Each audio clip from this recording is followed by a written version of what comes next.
জানিয়ে দিব হাতে থাকা সর্বশেষ আপডেট বাংলা সংবাদ। প্রথমেই সংবাদ শিরোনাম। না পারলে ক্ষমতা ছেড়ে দিন, প্রধান উপদেষ্টাকে বললেন শামসুজ্জামান দুদু। এরপর জানিয়ে দিব বিএনপি বেহেশতে যাওয়ার টিকিট বিক্রি করে না বলেছেন প্রিন্স। এদিকে প্রশাসনের কর্তৃত্ব না থাকায় ধর্ষণ বেড়ে যাচ্ছে বলেছেন রিজভী। এরপর জানিয়ে দিব গত 16 বছরের শাসনামল দুর্নীতি আর অপশাসনের। আরো জানিয়ে দিব রাষ্ট্রদ্রোহের মামলায় খালাস পেলেন তারেক রহমান। সর্বশেষ জানিয়ে দিব ডিসেম্বরে জাতীয় নির্বাচনের টাইমলাইন অতিক্রম করতে চায় না ইসি। এতক্ষণ শুনছিলেন সংবাদ শিরোনাম, এবারে বিস্তারিত। না পারলে ক্ষমতা ছেড়ে দিন, প্রধান উপদেষ্টাকে বললেন শামসুজ্জামান দুদু। দেশে অব্যাহত আইনশৃঙ্খলা পরিস্থিতির যে অবনতি হচ্ছে তা সামলাতে না পারলে বর্তমান অন্তর্বর্তীকালীন সরকার প্রধান ডক্টর মোহাম্মদ ইউনূসকে ক্ষমতা ছেড়ে দিতে বলেছেন বিএনপির ভাইস চেয়ারম্যান শামসুজ্জামান দুদু। সোমবার 10 মার্চ জাতীয় প্রেস ক্লাবের মাওলানা আকরাম খাঁ হলে ইন্ডিপেন্ডেন্ট মুসলিম পার্টির উদ্যোগে আয়োজিত সারাদেশে আইনশৃঙ্খলার অবনতি, সাধারণ মানুষ নিরাপত্তাহীন এবং জনগণ ভোট চায় শীর্ষক আলোচনা সভায় এমনই মন্তব্য করেন তিনি। প্রধান উপদেষ্টা ডক্টর ইউনূসকে উদ্দেশ্য করে শামসুজ্জামান দুদু বলেন, শিশু ধর্ষণ হচ্ছে, রাস্তায় যাকে খুশি যাকে পাচ্ছে কোপাচ্ছে।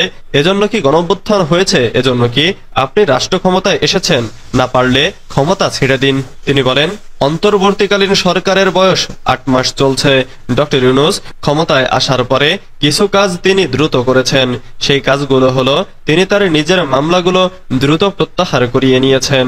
তিনি তো গণ আন্দোলনে ছিলেন না, কোনো গণ আন্দোলনের কারণে তার নামে মামলা হয়নি। কি কারণে হয়েছিল সেটা আর না বলি, তবে সেই মামলাগুলো দ্রুত প্রত্যাহার করিয়ে নিয়েছেন। বিএনপি বেহেশতে যাওয়ার টিকিট বিক্রি করে না বলেছেন প্রিন্স। বিএনপির যুগ্ম মহাসচিব সৈয়দ ইমরান সালেহ প্রিন্স বলেছেন, স্বাধীনতা পরবর্তীকালে আওয়ামী লীগ ধর্মনিরপেক্ষতার নামে ধর্মহীনতা চাপিয়ে দিয়েছিল। জিয়াউর রহমান সংবিধানে বিসমিল্লাহির রহমানির রহিম এবং ধর্মনিরপেক্ষতার পরিবর্তে ধর্মীয় মূল্যবোধ ও সর্বশক্তিমান আল্লাহর প্রতি আস্থা ও বিশ্বাস সংযোজন করে সংখ্যাগরিষ্ঠ মানুষের অনুভূতির প্রতি সম্মান জানিয়েছেন। তিনি বলেন, বিএনপি শহীদ জিয়ার সেই নীতি ধারণ করে চলেছে। বিএনপি ধর্মবান্ধব রাজনৈতিক দল, কিন্তু ধর্ম নিয়ে রাজনীতি করে না। বিএনপি ধর্মীয় অনুশাসন মেনে জনসাধারণকে আদর্শ জাতি গঠনে উদ্বুদ্ধ করে। বেহেশতে যাওয়ার টিকিট বিক্রি করে না।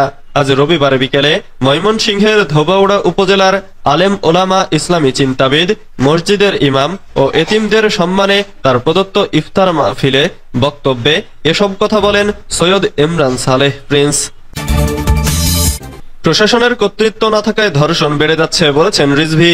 প্রশাসনের কর্তৃত্ব না থাকায় ধর্ষণ বেড়ে যাচ্ছে বলে অভিযোগ করেছেন বিএনপির সিনিয়র যুগ্ম মহাসচিব অ্যাডভোকেট রুহুল কবির রিজভী। তিনি বলেন, আগের ঘটনাগুলোর যদি বিচার হতো তাহলে এই পরিস্থিতি তৈরি হতো না। আজ সোমবার নয়াপল্টনে বিএনপির কেন্দ্রীয় কার্যালয়ের সামনে মহিলা দলের উদ্যোগে আয়োজিত এক র্যালি ও সমাবেশে তিনি এসব কথা বলেন। সমাবেশ শেষে র্যালিটি বিএনপি অফিসের সামনে থেকে কাকরাইল মোড়, প্রেস ক্লাবের সামনে হয়ে আবারও বিএনপি অফিসের সামনে ফিরে আসে। রিজভী বলেন, যে শিশু বোনের বাড়িতে নিরাপদ নয়, তাহলে আর কোথায় নিরাপদ হবে? গত 16 বছরের শাসনামল দুর্নীতি আর অপশাসনের। বিএনপির স্থায়ী কমিটির সদস্য নজরুল ইসলাম খান বলেছেন, শেখ হাসিনা দুঃশাসন টিকিয়ে রাখতে অবাধে দুর্নীতি করার সুযোগ দিয়েছেন। যাদের দিয়ে দুঃশাসন টিকিয়ে রাখা যায় তাদের এই সুযোগ দেয়া হয়। অর্থাৎ গত 16 বছরে আমাদের সময়টা ছিল দুর্নীতি আর অপশাসনের। তিনি বলেন, বিশ্ববিদ্যালয়ের উপাচার্য থেকে শুরু করে সেনাপ্রধান আর র্যাব প্রধান বলেন, সবার বিরুদ্ধে দুর্নীতির অভিযোগ। আর তারা কি পরিমাণ দুর্নীতি করেছে তা দেশের মানুষ দেখেছে। পত্রিকায় দেখেছি, বালিশকাণ্ড থেকে শুরু করে বাটি কেনা নিয়ে দুর্নীতি, এমনকি কেজি দরে ঘুষ নেওয়ার খবর আমরা গণমাধ্যমে জেনেছি। সোমবার দুপুরে রাজধানীর গুলশানে লেকশোর হোটেলে এক অনুষ্ঠানে প্রধান অতিথির বক্তব্যে তিনি এসব কথা বলেন। ঢাকা বিশ্ববিদ্যালয়ের থিয়েটার অ্যান্ড পারফরমেন্স স্টাডিজের সাবেক চেয়ারম্যান অধ্যাপক ডক্টর সাইফুল ইসলাম সংকলিত ও সম্পাদিত 2টি গ্রন্থের মোড়ক উন্মোচন উপলক্ষে এ অনুষ্ঠান হয়। রাষ্ট্রদ্রোহের মামলায় খালাস পেলেন তারেক রহমান। যশোরে দায়ের হওয়া রাষ্ট্রদ্রোহ মামলায় বেকসুর খালাস পেয়েছেন বিএনপির ভারপ্রাপ্ত চেয়ারম্যান তারেক রহমান। সোমবার যশোর জেলা ও দায়রা জজ শেখ নাজমুল আলম এ রায় দেন। বিষয়টি নিশ্চিত করেছেন পাবলিক প্রসিকিউটর সৈয়দ সাবিরুল হক সাবু। আদালত সূত্রে জানা যায়, যশোর জেলা আওয়ামী লীগের সাংগঠনিক সম্পাদক ও UP chairman S M. Afzal Hossain বাদী হয়ে 2014 সালের 9 নভেম্বর যশোরের সিনিয়র জুডিশিয়াল ম্যাজিস্ট্রেট আদালতে তারেক রহমানের বিরুদ্ধে রাষ্ট্রদ্রোহ মামলা করেন। তারেক রহমান লন্ডন থেকে শেখ মুজিবুর রহমানের বিরুদ্ধে কটূক্তি করেন বলে ওই মামলায় অভিযোগ করেন তিনি। পিপি সৈয়দ সাবিরুল হক সাবু বলেন, এ মামলায় তদন্ত কর্মকর্তা যশোর কোতোয়ালি থানার তৎকালীন পুলিশ পরিদর্শক শেখ গনি মিয়া 2015 সালের 21 জুন আদালতে অভিযোগপত্র জমা দেন। তিনি বলেন, মামলাটির কোনো মেরিট না থাকায় সম্প্রতি সরকার পক্ষের কৌশলীরা এ মামলা থেকে তারেক রহমানকে বেকসুর খালাস প্রদানের জন্য আদালতে আবেদন করেন। এর প্রেক্ষিতে সাক্ষ্য প্রমাণ গ্রহণ শেষে আদালত তারেক রহমানকে বেকসুর খালাস প্রদান করেছেন। ডিসেম্বরে জাতীয় নির্বাচনের টাইমলাইন অতিক্রম করতে চায় না ইসি। নির্বাচন কমিশন ডিসেম্বরে জাতীয় নির্বাচনের টাইমলাইন অতিক্রম করতে চায় না বলে জানিয়েছেন প্রধান নির্বাচন কমিশনার এএমএম নাসির উদ্দিন। সোমবার রাজধানীর আগারগাঁওয়ের নির্বাচন ভবনে ব্রিটিশ হাই কমিশনার সারা কুকের সঙ্গে বৈঠক শেষে একথা বলেছেন সিইসি। এ সময় সিইসি বলেন, আমরা যাতে ডিসেম্বরে জাতীয় নির্বাচনের টাইমলাইন মিস না করি সেই বিষয় মাথায় রেখেই প্রস্তুতি নিচ্ছি।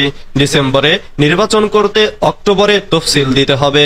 তিনি আরো বলেন, তারা আমাদের নির্বাচনের প্রস্তুতি জানতে চেয়েছিল, আমরা সব বলেছি, তারা আমাদের সহায়তা করতে চায়। এ সময় British high commissioner Sarah Cook বলেন, যুক্তরাজ্য বাংলাদেশে একটি সুষ্ঠু, নিরপেক্ষ ও অংশগ্রহণমূলক নির্বাচন চায়। যে কোনো সহায়তা দিয়ে বাংলাদেশের পাশে থাকবে যুক্তরাজ্য। আসন্ন নির্বাচন বিষয়ে ফলপ্রসূ আলোচনা হয়েছে।